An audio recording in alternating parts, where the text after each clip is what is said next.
Okay, so we're coming back and we're doing the final installment here of talking about some of these cameras.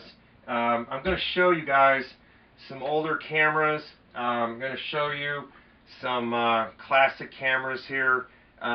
This is a Nikon F camera built in 1968, and the camera is pretty impressive. I mean, this camera is all mechanical. And later on we'll get into Mamiya or Bronica. We'll even get into large format, wood field cameras, view cameras from Toyo, and we used to buy cameras from Kodak made cameras that were wood field cameras. There was companies like Seneca that made these wood field cameras. Why am I talking about this? Because people are getting back into film. They like film. You could buy these cameras, let's say this cost $1,000 or $2,000 back in the 60s. It has a beautiful lens on it, 2.8 lens, 1.4 lens. What's that? A wider, bigger lens. It lets in more light, so you don't need the flash, okay? You get a better, sharper image. So here's a 2.8 lens. This is an 85mm fixed lens. It's a manual focus, not autofocus, but people are buying these again. This is really cool. I had this in high school when I was in the 70s, and my friend had a darkroom with him and his brother. And the camera, when you talk about Nikon, oh my God, Nikon was so expensive. I couldn't do Nikon. What I did is I got into my father's camera, Miranda, and then later I got extremely interested in a company that was very affordable, very low cost, but still good quality. Olympus, Pentax, Minolta. Here's classic. This was my dream camera as a young teenager, probably 16, 17 years old. I wanted a Minolta SRT 201. It's made out of metal, folks. It's not plastic. And if you drop this camera, like the Nikon, this camera can withstand, you know, being bumped around, pushed around. It was maybe not water resistant. You couldn't drop it in the water or leave it out in the rain, but, you know, I mean, it was built like a tank. And it was all mechanical, as far as I know. The meters in the Nikon and the Pentax, Olympus, the Miranda cameras long ago, the meter was battery operated, so you had to be careful about that battery, replacing that battery. You don't want corrosion in there. So if the meter doesn't work, get yourself a handheld meter. You can live without a meter inside the camera, because all you're going to do is take a little meter reading and you're good to go the whole day if you're outside. And then with a flash, all you have to do is set the camera, like, let's say average photograph 5.6, f5.6, and make sure you keep an eye on that focus. Do your manual focus, and there's a little chart on the back of most of these flash systems to show you what your aperture will be and what your shutter speed will be. Typically it was a 60th of a second most of the time, and around 5.6 was good enough for most photographs at weddings and children's parties and birthday parties, and, you know, taking photographs inside. And then outside, Kodak used to make little cardboard boxes, and on the inside of the box, the Kodak, it would have an explanation of, you know, here we are at Stereo Speakers Refurbished of Georgia, going into cameras, film cameras, we sell on eBay. And we sell about 300 items on eBay every month. And we're going to redo all our store catalog and everything right now. We don't have a paper catalog. We had that long ago, but we don't print it anymore. Everything now is online, on eBay. We also sell cameras, stereos, and collectible toys on eBay Marketplace. So if you look on eBay Marketplace for Stereo Speakers Refurbished of Georgia or Steven Becker Atlanta on Facebook, you can find us and you see the merchandise we still sell. But that merchandise on Craigslist or eBay Marketplace is local only to people who live in North Georgia or the Atlanta area. Or if you lived in Birmingham, Alabama, you're willing to drive here. We can't sell eBay Marketplace and do shipping, but eBay we can do shipping just about anywhere, US and Canada mostly. So anyways, what's so great about these film cameras? You can take these film cameras, buy them inexpensive. Lenses are incredible. Some of them are 2.8, 1.4 on Minolta. The older lenses and the older cameras, the newer cameras of Minolta, the Maxims, they didn't have probably 1.4 or 2.8. But what's exciting about this is you can take these old film cameras and you can, and even the sheet film from the view cameras and the field cameras from the Kodak I'm talking about made these cameras, and people like Seneca built these cameras, and even Omega built these cameras, and they were big, large, cumbersome sheet film, but sheet film and Graflex cameras, the larger the negative, folks, the better the image. I went to school at Gwinnett Tech in Atlanta, Georgia, in Lawrenceville, and we didn't have digital. It was just coming about in 1991 and 1992, 1993. But when digital came out, it was saving money on film. We didn't need darkrooms anymore. Adobe Photoshop was just coming out. So I was very lucky that I got to go to school, and it was all paid for by the Hope Scholarship in Georgia, that photographers were learning how to get away from film. The trouble with film is it's great that you have something to work with that it can't be lost. A digital file can be destroyed on the internet from viruses. But when you have film, you have negatives, it's forever, folks. You're not going to lose a negative. You keep it in a book, like a notebook, like I do. And I store it in my house, and I keep it in a climate-controlled area. And negatives can get scratched, and negatives are more work involved, but you can get a film scanner, you can scan the negatives. So when I do something important, I do it on digital and I do it on film, and then I don't have to worry because this idea of loading digital pictures and digital files from I love digital, don't get me wrong, but when you load all these files, what if somebody sends a virus to your email, and then the virus gets you in your computer if you have Dell or you have HP? That's why I'm using Apple, because Apple doesn't get viruses, folks. Apple's a little more expensive, but Apple doesn't get the viruses usually, because most viruses are written for Windows.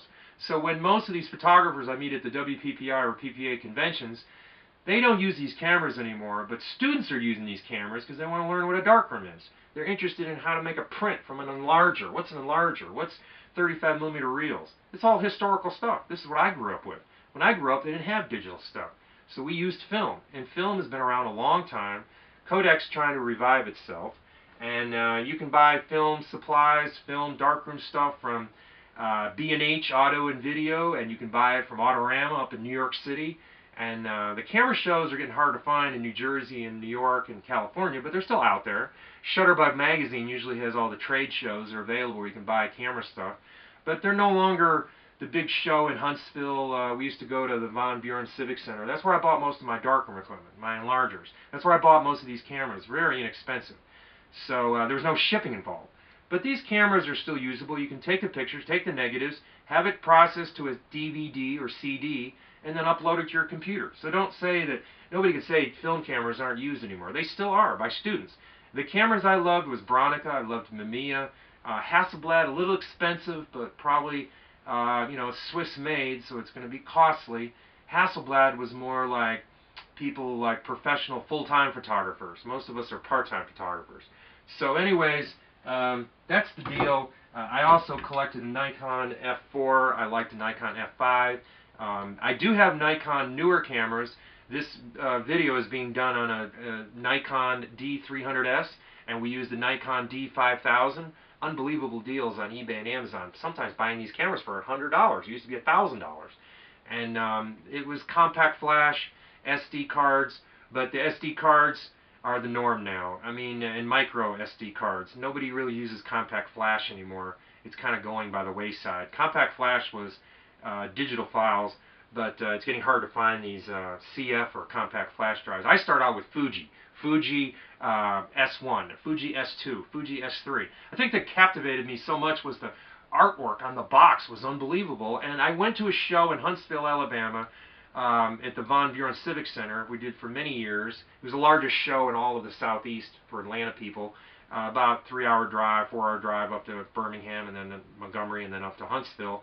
And the people that did the camera shows in Atlanta over in Windy Hill, thanks to, goes out to Peachtree Camera and Audio and Video. Peachtree Camera did a lot of stuff for me with repairing older Mamiya cameras that nobody would fix, because they would take the circuit boards out and take it from one camera to another. This is Nikon F. I have the Nikon F4. And Nikon F4 is hard to fix these days. Nikon doesn't warranty the parts anymore. There's 5,000 parts in a Nikon F4. That's a lot of parts to deal with. 3,000 or 4,000 parts, who's going to fix the camera? People will just sell it. They'll get rid of it if it doesn't work. If the meter in the camera doesn't work, you can use a handheld meter. But anyways, those camera shows of long ago in Atlanta on Windy Hill Road, and the little camera shows they had with Nancy Green out of Fort Lauderdale, did the camera shows for a little while. We thanked Nancy Green. And those camera shows, I would learn so much, and I would be able to buy the camera equipment so inexpensive. I'd bring $100 to $200. I'd come home with enlargers, Gray Lab timers, stainless steel sinks, stainless steel tanks. Everything was stainless steel. Omega and Bessler made the best enlargers. And we don't have enlargers to show you right at the moment. We'll show that in another video. But enlargers were something that you would build a darkroom in your attic, your bathroom, your basement, and you had to have a darkroom. I mean, going to rent a darkroom, I did go to rental darkrooms in Atlanta. We had 2 or 3 of them here at a time, and that was just to do color. Because I couldn't do color in my house, black and white only. I did only black and white, mostly at my house. And I went to college, and I'll tell you another thing I recommend is that you learn about, if you get into film and you do your own enlargements, do not miss the opportunity to go and look at Kodak has this thing called poly contrast filters, and when you go to make the enlargements and get into film, if you want to do this, and it's, you know, film, sheet film, roll film, 4x5 sheet film is the norm, okay? 5x7 and 8x10 sheet film, the cameras might be very expensive, the film would be more expensive, hard to find. So we stick with 4x5 sheet film, black and white or color. I don't think the Ektachrome and the chrome anymore, the slide film is around anymore. But anyways, we did years ago. And I went to the West. I went to Utah, Colorado, Arches National Park. I went to Colorado and went all the way to the top of a mountain, a ski resort, with these cameras 100 years old. And folks, the people at KEH Cameras and Wings Cameras in Atlanta, they sold me these lenses that worked perfect. And I take a 1968 lens from Graflex cameras, which were speed Graflex. The press photographers used them in the 1930s and 40s. And I take that lens, put it on a camera that's 100 years old, like a wooden field camera. Seneca, Kodak made them. There was other companies that made them.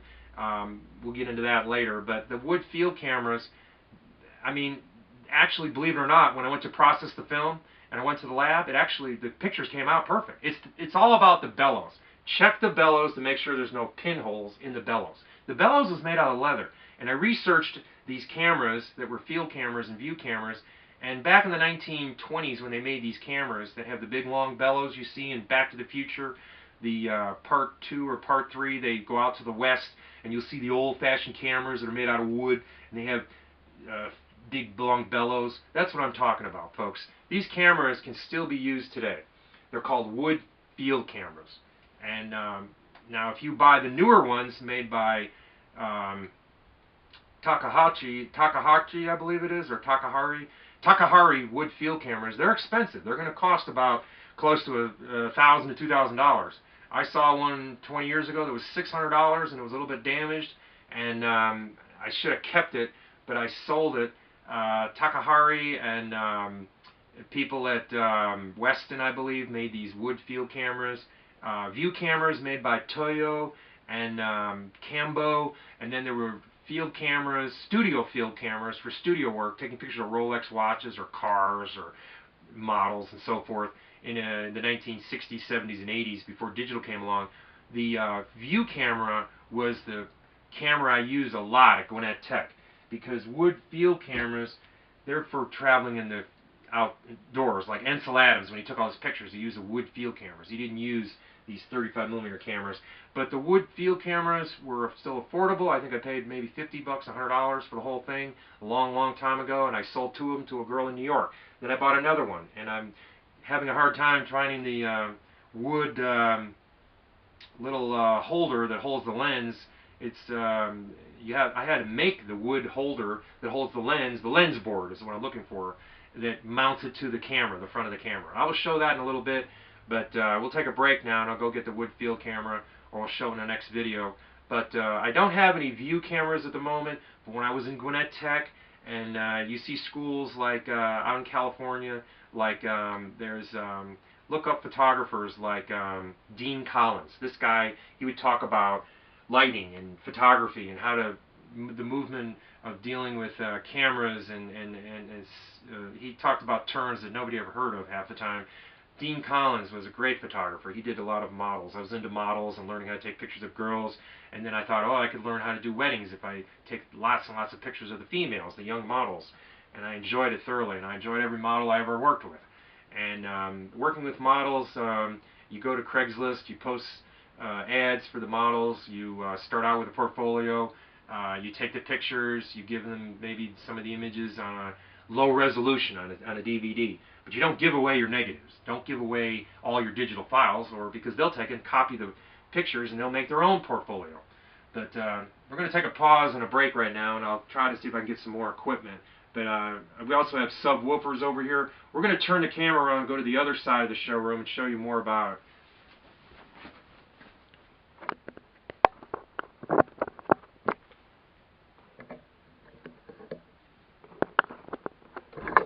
Okay, so we're panning around the room and we're going to the other side here, and we're going to show you the other side of the studio garage that we have, where this is a lot of other equipment that you can see. That is a huge amount of equipment. We've got things like Silverface. Here's the Silverface stereo equipment. This is really old, but 1970s, 1978, 77, 1976 Pioneer, when they made the Silverface stuff, it was unbelievable how the quality of it was. Unbelievable, really good quality. Here's a turntable from the old days, and we'll show you the magnetic cartridge inside it. Made different than stuff today. Stuff today is built really cheap. And then we have speakers over here. We've got TVs over here we're working on. A Samsung 55-inch TV we're taking apart. You could do the same thing, or you could have us help you do it with Hamilton TV.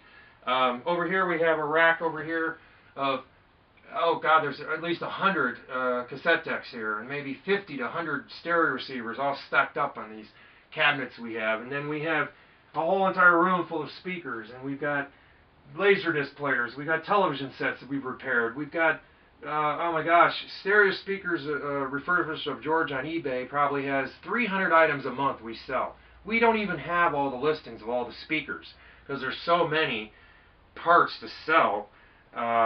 We had a little small catalog that we produced, and we dropped it off at CD Warehouse, and people seem to be enjoying what we're doing. We're selling toys, we're selling cameras, and we're selling collectible vintage stereo equipment. And they don't make stuff like this anymore. Everything they make today is all plastic and doesn't last very long. You got to remember that the Japanese people copied or continued on what the Germans started with electronics, okay? Cameras, stereos, and even tin toys were all the Japanese and the Germans started.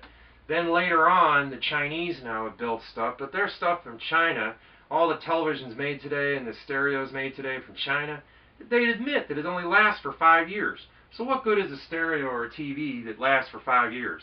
Everything from Toshiba to Mitsubishi to Sharp to Pioneer, Kenwood, Vizio, this new company now called, it's over in Swanee, Georgia. I think it's called, it's another television manufacturer. And it's all Chinese made. And don't get me wrong, I have nothing against the Chinese, but Chinese quality's not there. I mean, where do you see a Chinese-built car? There is no such thing as a Chinese car sold in the United States. What I admire is the Koreans. I was in Korea, and I bought electronics. It was all Japanese stuff again from the AFES in Osan Air Force Base. I was in, and we were going to go to Japan and go to Tokyo and buy stereo equipment. Because we, you know, as young men, we loved, I was in my 20s, and I loved cameras. I bought the Minolta camera, took all these pictures in Korea of all these festivals and Buddhist temples, and traveled the world, saw the whole country of Korea. It's a lot of cool things to see. You wouldn't see in America. And then I wanted to show you guys, we're getting into now these classic, believe it or not, here's a movie projector. We're learning more about that now. This is a Chinon. I have a Bell & Howell. I've got I think 3 or 4 of these. I've got a GAF movie projector. It's kind of hard to find the movies, but I'm just interested in how the thing worked. I bought these very inexpensive on eBay, or I bought them at garage sales, flea markets, thrift stores in Atlanta. There's, I believe, the other company is called Berkeley. These are 8mm movie projectors. Steven Spielberg, when he started out, and George Lucas, I'm sure that this is what they did when they made their homemade movies.